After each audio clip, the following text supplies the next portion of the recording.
नमस्कार दोस्तों, मैं प्रीति आपके अपने चैनल स्ट्रीट न्यूज़ इंडिया में आपका स्वागत करती हूँ। दोस्तों, मैं आज दिल्ली के जंतर मंतर जगह पर खड़ी हूँ और यहाँ पर जैसा कि आप मेरे पीछे देख सकते हैं, यह सभी न्यूजीलैंड के वासी हैं जो कि यहाँ पर आए थे और न्यूजीलैंड का बॉर्डर सील होने के वजह से इनों का जो वीज़ा है वो न्यूजीलैंड सरकार ने एक्सटेंड नहीं किया। तो इन सभी की यही रिक्वेस्ट है कि हमारा वीज़ा जो है वो एक्सटेंड किया जाए, क्योंकि हमारी आधी फैमिली वहाँ पर है, तो हम इस तरह से यहाँ पर नहीं रह सकते। तो आइए जानते हैं कि वह यहाँ पे क्यों बैठे हैं और गहराई तक जानते हैं कि क्या है उनका कहना। मैम, हम स्ट्रीट न्यूज़ इंडिया से हैं। हम पहले भी आपके पास आए थे, जैसे कि 2-3 दिन पहले हमने देखा था कि आप बहुत पीसफुली यहाँ पे प्रोटेस्ट कर रहे हैं। तो आप प्लीज़ हमें बताइए कि आपका क्या है रिक्वेस्ट न्यूजीलैंड सरकार से, तो प्लीज़ हम जानना चाहेंगे। मैम, हम अपनी आवाज़ न्यूजीलैंड सरकार तक पहुंचाना चाहते हैं।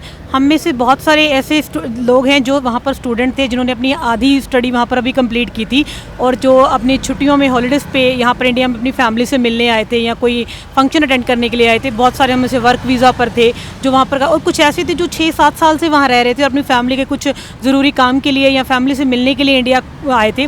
तभी यहाँ पर रिस्ट्रिक्शन होने की वजह से कोविड, यहाँ भी लॉकडाउन और उसके बाद न्यूजीलैंड ने अपना बॉर्डर बंद कर दिया, जिसकी वजह से वो लोग वापस नहीं जा पाए, हम सभी लोग वापस नहीं जा पाए। और हम अपनी यही आवाज़ गवर्नमेंट तक पहुंचाना चाहते हैं कि उसके बाद उन्होंने बहुत बार एक्सेम्पशंस दी लोगों को आने के लिए, लेकिन हम वर्क वीज़ा और जो स्टूडेंट्स स्टक थे ऑफशोर, उनके लिए कुछ खास नहीं किया और ना ही हमें कोई परमिशन दी वहाँ पर आने के लिए। हम में से बहुत सारे लोगों के वीज़ाज़ ख़त्म हो गए और कुछ के अभी ख़त्म होने वाले हैं। तो हम यही चाहते हैं कि हमारे जो वीज़ाज़ ख़त्म हुए हैं वो एक्सटेंड किए जाएं। और वहाँ पर अभी न्यूजीलैंड सरकार ने एक रेजिडेंसी प्रोग्राम किया है, जिसमें सभी लोगों को जो वहाँ पर 3 साल से रह रहे हैं उन्हें रेजिडेंसी के लिए वो अपनी फाइल्स लगा सकते हैं। तो यही हम भी चाहते हैं कि उसमें हमें भी शामिल किया जाए, क्योंकि हम में से ज़्यादातर लोग जो उन्होंने टाइम पीरियड दिया उससे पहले वहाँ पर रह रहे थे, तो हमें भी वो मौका मिलना चाहिए। यही हम आवाज़ न्यूजीलैंड सरकार तक अपनी पहुंचाना चाहते हैं। सर, प्लीज़ आपका नाम बताइएगा। गुरजोत सिंह। गुरजोत जी, प्लीज़ आप बताइए कि आप क्या न्यूजीलैंड सरकार तक ऐसा स्ट्रॉन्ग एक वर्ड कहना चाहते हैं, ऐसा स्ट्रॉन्ग बातें कहना चाहते हैं कि उनको लगे कि हाँ रियली में ऐसा करना चाहिए कि जो वहाँ के बॉर्डर्स हैं उनको खोल देना चाहिए और आप लोगों को वापस वहीं पर वहाँ की आपकी जगह है और पहुँचाएं आप। फर्स्ट ऑफ ऑल मैं कुछ अपने बारे में बताना चाहूँगा कि मैं 2012 से न्यूजीलैंड में रह रहा हूँ और मैंने अपनी स्टडी फिनिश की। और जितने भी स्टडी वीज़े पे जाते हैं वो काफ़ी $35,000 स्पेंड करते हैं, वो छोटी अमाउंट नहीं है। और 2012 से लेके 2021 तक मैं वहाँ पे काम फुल टाइम, आफ्टर फिनिशिंग माई स्टडीज़ फिर मैं फुल टाइम मैंने वर्क भी किया वहाँ पे। तो तब तक मैं टैक्स पे कर रहा हूँ गवर्नमेंट को। तो हमारा जो टैक्स है न्यूजीलैंड में सबसे हाई टैक्सेस हैं। तो New Zealand is one of the most highest tax paid country. ठीक है, जितने भी हम माइग्रेंट वर्कर्स हैं हमारा टैक्स रोटेट होता है और हमारे टैक्स आगे रोटेट होकर न्यूजीलैंड के जो हैं, जो नेटिव हैं, उनके पास जाता है। तो मेरे कहने का ये है कि जो कोविड-19 जब आया, जब कोविड-19 में जितना भी मैं उस टाइम मैं न्यूजीलैंड में था, उस टाइम मैंने कोविड-19 में भी काम किया।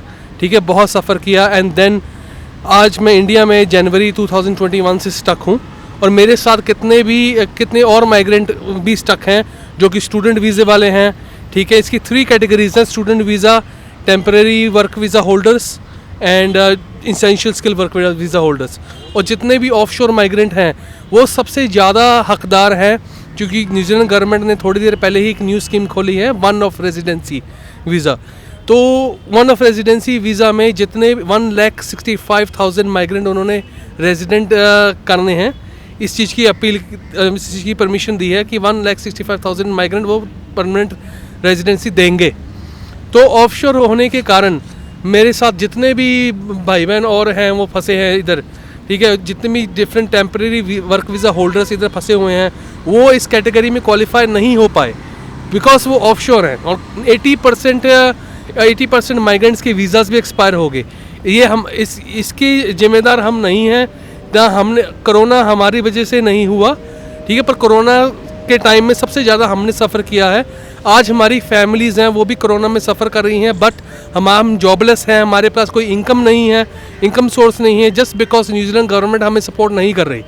सो सबसे ज़्यादा आज ये मेरी दरख्वास्त है इंडियन गवर्नमेंट से कि हमारी आवाज़ न्यूजीलैंड गवर्नमेंट तक पहुंचाई जाए कि वो हमें सपोर्ट करें और जल्द से जल्द हमें वीज़ा दिया जाए, क्योंकि एट द मोमेंट जितने भी ऑफशोर माइग्रेंट्स हैं सारे फुल्ली वैक्सीनेटेड हैं और जल्दी से जल्दी हमें वीज़ा दिया जाए और जो स्कीम है जो वन ऑफ रेजिडेंसी में हमें क्वालिफाई किया जाए, क्योंकि हम इस चीज़ के हकदार हैं।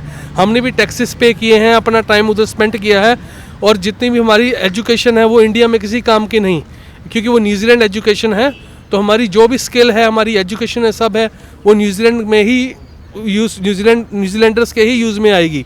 तो हमारी ये रिक्वेस्ट है कि जल्द से जल्द ये न्यूजीलैंड की जो प्राइम मिनिस्टर जसिंडा आर्डन है उधर तक हमारी आवाज़ पहुंचाई जाए और जब तक ये हमारी मांगें नहीं पूरी करेंगे तब तक हम यहाँ पीसफुल प्रोटेस्ट करते रहेंगे। शुक्रिया। आप जो सभी लोग यहाँ पर बैठे देख रहे हैं, हम सभी भारतीय माइग्रेंट्स न्यूजीलैंड से माइग्रेट होकर इंडिया आए हैं। हम सभी ऑल ओवर इंडिया से, पंजाब, हरियाणा, हिमाचल से आए हुए यहाँ पे स्टूडेंट्स बैठे हैं। हम सारे स्टूडेंट न्यूजीलैंड में पढ़ाई करने जाते हैं, वहाँ पे पढ़ाई करते हैं। 2 साल की स्टडी होती है, हम फ़ीस पे करते हैं। उसके बाद हमें वर्क वीज़ा मिलता है 3 साल का वर्क वीज़ा। सो हम वर्क वीज़ा लेके अपनी जॉब सिक्योर करके इंडिया आए थे, बट न्यूजीलैंड सरकार ने 23 मार्च को without any notice border close कर दिया और उसके बाद अभी तक बॉर्डर क्लोज़ है और हमें आने की परमिशन नहीं दी गई है। हमारे पास मैक्सिमम 2 से 3 साल का वीज़ा था जो ऑलमोस्ट ख़त्म हो चुका है। तो हमारी न्यूजीलैंड सरकार से यही मांग है जो कि आप ऑन शोर माइग्रेंट और विजिटर वीज़ा का वीज़ा एक्सटेंड कर सकते हो, तो वाई नॉट अस, है ना। हमारा भी वीज़ा एक्सटेंड किया जाए और हमें जल्दी से जल्दी न्यूजीलैंड बुलाया जाए। हमारी न्यूजीलैंड सरकार से यही मांग है और हमें पूरा भरोसा है कि सरकार हमारी बात सुन रही है और सुनेगी ज़रूर और जल्दी ही हमारे लिए कुछ अच्छी न्यूज़ लेके आएगी। Thank you so much. हम जानना चाहते हैं कि यहाँ पर आप बैठे हैं तो आपको क्या क्या परेशानियाँ आपको देखनी पड़ रही हैं यहाँ पर बैठ के, और आपकी फ़ैमिली में कौन कौन है और किस तरह की फ़ैमिली से रिलेटेड भी आपको प्रॉब्लम्स आ रही हैं, तो वो सभी हम जानना चाहेंगे। हम देखो न्यूजीलैंड गए थे, कोविड की वजह से हम यहाँ अपनी फैमिली को मिलने आए, तो कोविड की वजह से यहाँ पे स्टक हो गए हैं, जो कि बॉर्डर रिस्ट्रिक्शंस लगी हुई थी, उसकी वजह से यहाँ कोविड रिस्ट्रिक्शंस के कारण हम यहाँ पे स्टक हो गए थे और बॉर्डर रिस्ट्रिक्शन की वजह से ही हम लोगों को जो फाइनेंशियली डेफिसिट है उसमें डे बाय डे जा रहे हैं, क्योंकि हम वहाँ से कुछ भी कमा नहीं पा रहे और हमारी गाड़ी इतनी कॉस्टली ली हुई थी, जो हमारा रोज़गार वहाँ चलता था वो भी डेफिसिट में चला गया। फैमिली में जो भी खर्चा यहाँ कर रहे हैं वो घर वाले भी अभी पैसा नहीं दे रहे, क्योंकि वो 19 मंथ बहुत ज़्यादा होते हैं वहाँ पे, इतना ज़्यादा सर्वाइव किया है। It's a very difficult time for us. और क्वेश्चन पूछो जी। आखिर डिफ़िकल्टीज़ पूछी जाए तो हमें बहुत डिफ़िकल्टीज़ आ रही हैं। हम इस सिचुएशन में बैठे हैं क्योंकि अभी भी देखिए, अभी इंडिया में जैसे डेंगू और बीमारियां चल रही हैं, जैसे हम ऑन स्ट्रीट बैठे हैं, आप देख सकते हैं, कीड़े मकोड़े, सीवरेज, सब कुछ। इस हालत में बैठ के हम एक पीसफुल प्रोटेस्ट कर रहे हैं। हम दूर दूर से आए हैं और हमारे रहने की प्रबंध भी नहीं है एट द मोमेंट। हम बहुत मुश्किल से हम यहाँ पे स्टे कर रहे हैं और जब से हम इंडिया में स्टक हैं तब से हमारे परिवार वाले, तो हमें भी तो मुश्किलें आई हैं, हमारे परिवारों को भी मुश्किलें आई हैं। ठीक है, फाइनेंशियली हम इतने लो हो चुके हैं, इतने स्ट्रेस हो चुके हैं। यहाँ पे इंडियन गवर्नमेंट की भी कोई सपोर्ट नहीं। जो उधर न्यूजीलैंड में जो माइग्रेंट ऑनशोर बैठे हैं उनको न्यूजीलैंड गवर्नमेंट सपोर्ट कर रही है और बिकॉज ऑफ पेंडेमिक, पर हम इधर जो ऑफशोर आके स्टक हो गए, हमें किसी एक पैसे की भी कोई सपोर्ट नहीं। हम इसलिए चाहते हैं कि जब तक हमारी मांगें पूरी नहीं होंगी तब तक हम ये पीसफुल प्रोटेस्ट में बैठेंगे। ठीक है, हम यही भगवान से यही प्रार्थना करते हैं और अपनी इंडियन सरकार से यही दरख्वास्त करते हैं, जल्द से जल्द हमारी ये रिक्वेस्ट आगे पहुंचाई जाए और न्यूजीलैंड गवर्नमेंट को ये चीज़ को इस फैसला ये लेना ही पड़ेगा कि जो भी ऑफशोर माइग्रेंट हैं उन्हें बुलाया जाए और उन्हें इंसाफ दिलाया जाए। तो अभी आजकल आप सोते कहाँ पर हैं? आई मीन कहाँ पर आप पूरा दिन यहीं पर रहते हैं? खाना पीना और सोना मतलब कहाँ होता है आप लोगों का ये सब?